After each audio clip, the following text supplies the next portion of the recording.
Good evening, everyone. I'm back a little too early this time, but I was feeling quite passionate about making this particular video because uh, I took up a few workshops recently, and there also I somehow tried to enlighten my teachers, the group of teachers who had assembled, on the effective use of videos in the teaching of English in particular, and any other subject for that matter. So this sounded quite interesting to me, and I thought that in today's times when technology has advanced, we must learn new techniques to make our classroom teaching more interesting. So before proceeding further, let me welcome you formally to my channel, and also for your support, for your viewership, for your subscriptions. I'm really, really indebted to all my viewers, my friends and family who support me in this mission of spreading good English in remote areas as well. So here it is, my presentation. The presentation itself is not a very good or animated one, but here I'm trying to drive my point home on how to be more effective in our teaching, the day-to-day teaching, with the help or usage of appropriate and relevant videos. So here it is. Just a moment.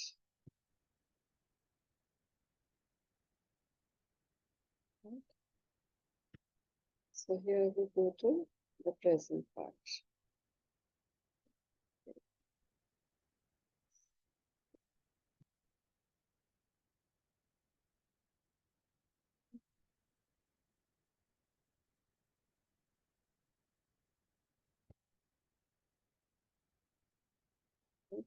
I don't think it's going to go any further.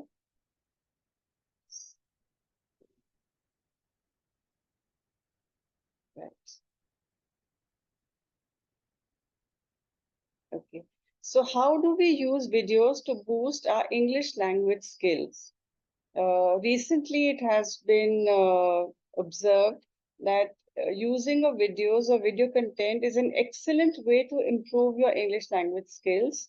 So in this particular presentation, we'll explore how can we use videos for vocabulary building, grammar improvement, fluency in speaking, and better writing skills. Okay. The first thing is, whenever we learn any language, we need to know as many words as possible so that the appropriate words can be used in a particular context. So here I'm taking up a few examples as to how to expand your vocabulary with the help of video content. Firstly is contextual learning. Contextual learning. Learn new words in the context through videos that present them within everyday situations and dialogues. Now, when we choose a video, let it be initially a simple one.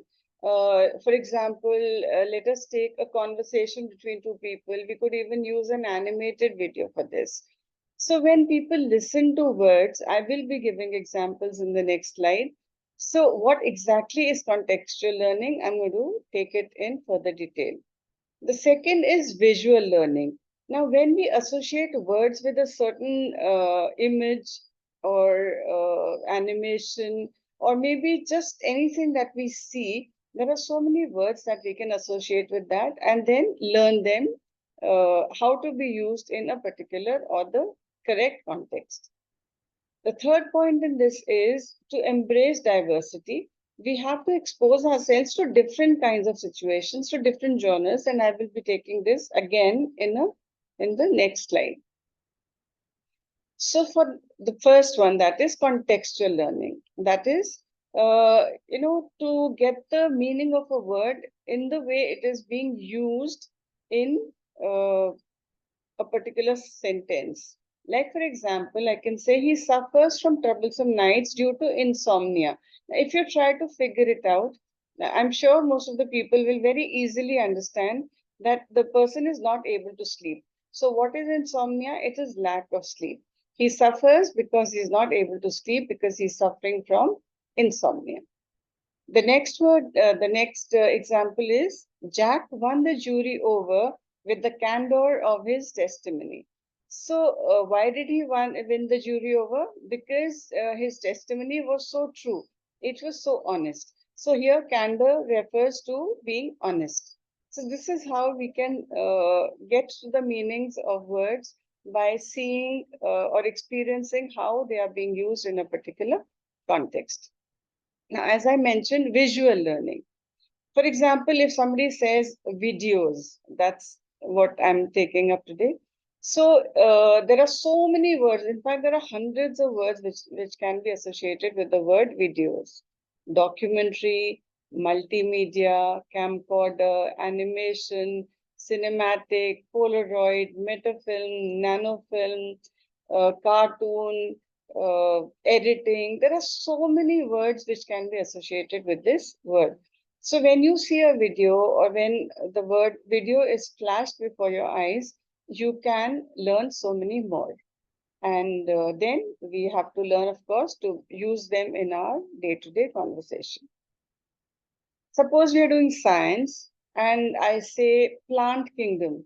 Now there are, I think, thousands of words which can be associated with plant kingdom, but I've taken a few examples. Chlorophyll, the green pigment; chloroplast, the colored pigment, like you have red in beetroot, you have yellow in pumpkin. So these are all chloroplasts. Photosynthesis, we know it's a process where carbon dioxide is used by the plant to make food and oxygen. Ferns, we know, cotyledons, the two parts in a seed or one part of the seed. Xylem and phloem, something like veins and arteries that we have in our body, those little tubes which carry food up and down in a plant. So this is how, visual learning. When a particular video is being shown, you learn so much when you hear the commentary along with it. So you get to know so many more words. When we are viewing videos, viewers, we have to embrace diversity. That is, we have to not take up videos of a certain genre. It has to have different genres. For example, we can have documentaries, we can have something on travel and tourism, we can have something on wildlife, suspense films, animation, or just comedy. So these are the examples of different types of learning through videos. We can also improve our grammar through video content because, when we say something like, usually when in our Indian society, I've heard so many people say, we lives in Australia. We live in Australia. So that is subject verb agreement. I mentioned in my previous videos also, her daughter-in-laws are not good, or her daughter-in-laws are very nice. So it's not daughter-in-laws, it has to be daughters-in-law. These kinds of grammatical errors, if we see proper videos, then I'm sure we or any viewer who's not very confident about their grammatical expertise, they can learn grammar through video content. Reinforcement of grammar rules again is very important because in real life situations and conversations, if we speak wrong English or we have a lot of grammatical errors, then it shows bad light, or it throws bad light on our uh, ability to speak English. So we must always keep grammatical rules in mind. And accordingly, when we are watching a video, we have to watch it very intently, because then when you are hearing something, you get to learn it in the right perspective. Feedback is again as important as any other thing, because for anything that we do, we definitely need a feedback. So we have to challenge ourselves, not anybody else. The challenge is to open to ourselves. And how can we improve our own grammar or vocabulary? We must take up online quizzes. There are so many available on the net. So I do it even today. So I challenged my own learning even now. And it's wonderful to play these quizzes on my laptop or on my phone, because when I answer a certain question and suppose it is wrong, at least I get to know why it was wrong. Where have I gone wrong? So that way, I can always improve if at all there has been an error. So when we answer comprehension questions, we immediately get a feedback from these online tests. When we are watching a video, these are the things that we have to keep in mind. For example, model pronunciation. There are many people now I have seen on YouTube. They upload short films, and they come out with the errors that usually are made. Like a profession is a career, but mostly people pronounce it as carrier. There is a lot of difference between compliment and complement. Compliment is a statement of praise which is given to you for looking good, you're looking very nice, or your presentation was excellent. This is a compliment. But man and woman complement each other. That is, they go together each other. The other is incomplete without the first one, or vice versa. So we complement each other. That is complement and complement, career and career, affect and effect. So these are pronunciations which we ought to know. Many a times, even atmosphere or something, there is a particular word which is usually mispronounced. So when you listen to videos which have been made by experts, you actually get to learn how certain words are to be pronounced, how should your voice modulation be, how should your intonation be. So you learn model pronunciation. The pitch, again, the rhythm, the tone, that's what I am trying to emphasize. So when you see a proper video spoken by a native speaker, you get to learn a lot from there. We also need to use these videos to expand the topic knowledge. That is, we select videos which are relevant to our topics, to the content that we have to teach in our class. It could be discussions, it could be speeches, and also we could show children some videos on group discussions so that they actually get to know what group discussion is all about. Debates, declamations. So live performances can also be recorded, or they can be downloaded from YouTube. Another thing which is very important, and I took it in my previous video, one needs to overcome stage fright. Stage fright to be able to speak before a select audience, a lot of people, or maybe a few people. So the moment we see people in front of us, we tend to become nervous.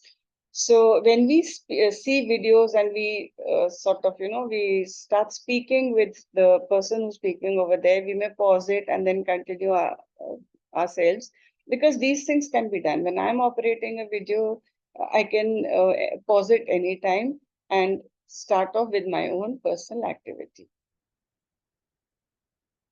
Writing skills also can be enhanced by video content that we present to our students. So we have to observe the writing styles. We can learn how English sentences are constructed, how to use grammar rules, and observe writing styles by analyzing the written content from video subtitles or ebooks. Now, when a video is being played, try to select a video which has subtitles, because then the children will be able to relate the speech with the correct spelling and the word. So when you do this, not only will their pronunciation and their diction get improved, but also they will learn the spellings along with seeing the video. So you are actually killing two birds with a single stone. You also learn to write better stories, because when you see videos with different stories and different other genres, you learn how to develop characters, how to spin a real story. So my suggestion is that you must watch videos and make your students watch videos which help you develop your storytelling skills. This has become a very important tool in today's times. Storytelling is becoming a part of the curriculum, especially in language teaching. So that is going to help you to understand the characters, their development, and to improve your narrative style. This also helps us to develop critical thinking in ourselves and in our students as well. Because when we engage in videos that discuss the current issues and explore different opinions, then we can evaluate our comprehension of the subject matter, and also we can improve or hone our persuasive writing skills. So videos are not just a source of entertainment. We've just seen how many more ways they can help us, especially in speech and writing. Now, how are we to choose the right videos for effective language learning? Firstly, we have to see our aim. We have to keep our aim in mind. The goal is to be remembered, and accordingly, like whatever is the content that we are looking for, we must choose the video accordingly. It is to be aligned to our learning objective. Secondly, the quality content should be appropriate to your English proficiency level. Here, I would like to say that there is CEFR. It's a common platform of learning English, or the standard of English, uh, common English reference, right? So over here, there are 6 levels: A1, A2, B1, B2, C1, C2. So in the Indian context, we generally tend to use A1, A2, B1, and B2, because these are the levels from classes 1 to 8 in the Indian context. So we have to keep that in mind, the CEFR, that we must select the video as per the English proficiency level of our class. The selected video should have a clear audio, it should have accurate subtitles and relevant visuals. There should be nothing objectionable, and the video should be very clear. It should not be blurred, it should not be something which keeps stopping abruptly. So it has to be continuous, smooth, and with very good audible sound. We have to diversify our content sources and explore content from different genres and cultures, which I have already mentioned in the previous slide. Now, what are the engaging activities that can be related to learning and teaching through video content? First is dictation exercise. Like, you may have a video where a certain story is being uh, told. So after a part of the story, you can pause the video and replay that part again. Okay. And ask the children in particular to read the subtitles very, very carefully. So after you've stopped, you can say, I'm going to take a quick dictation. So take out your papers and pencils. And as I speak, you write down words. So it's something which goes side by side. Role play is something which is very effective. So you can ask, after you've shown that particular video 2 3 times, you can ask your students to enact the same role. This can be done in 2 ways. You can have your students see the video without sound, then you do not show the visuals, you just make them hear the sounds. So now ask them to somehow relate the sound with the video, and then they enact it. Now they can change the words as per their knowledge. Do not look at something which is absolutely flawless. Let them speak. At least it's going to give them confidence to speak, and then slowly we can fine tune them. Debates and discussions, again, are very, very good tools for improvement of your language, the spoken one especially. So let them engage in debates and discussions after seeing a video. You give them an input, you give them a stimulus, and then let them take over. How to build vocabulary. Now, when we choose the video, let us identify new vocabulary words and use them in sentences. I mean, choose a video where you think there are certain new words which are being used. So when children listen to those words, their vocabulary will automatically get enhanced. Now, before I conclude, there are 3 tips which I would like to share. We as teachers must learn to focus on active learning. That is, when we are showing them videos, or when we are selecting videos for them, we must take notes and write summaries. We must imitate pronunciation. I mean, these things, both speaking and writing, should be going on simultaneously. And we must try to incorporate as many activities as possible to improve your language skills, both oral and written. Realism is very important. We have to set realistic goals. So we must always remember to set attainable goals which are aligned with our proficiency level and also the proficiency level of our students, and then track their progress to make them stay motivated. They have to be encouraged all the time. Whatever little bits they are doing, please have words of encouragement for your students. Diversify your learning. I've already mentioned that. Explore different types of content, different sources, formats, and topics to avoid boredom, because anything monotonous is not liked by anyone, neither you nor me. So there has to be a lot of diversity in the content that we select. So that was all for today. I hope you're going to have successful classes with the usage of videos, and all the very best to all of you teachers out there. It's not just for English, you can make it relevant to the subject that you teach. So, thank you so much, dear audience, for watching this channel and this particular video once again. Um, I hope I'll be back soon now with my vocabulary enhancement. And the next letter in line is E, which is, very, very important for me because the name of my channel has three E's in it: Eloquent English Enterprise. So I'll be coming back with some exquisite words, again E, starting with E. So till I'm back, it's signing off for today. And I hope you like this video and use it in your teaching. Thank you so much. Good night and happy Sunday.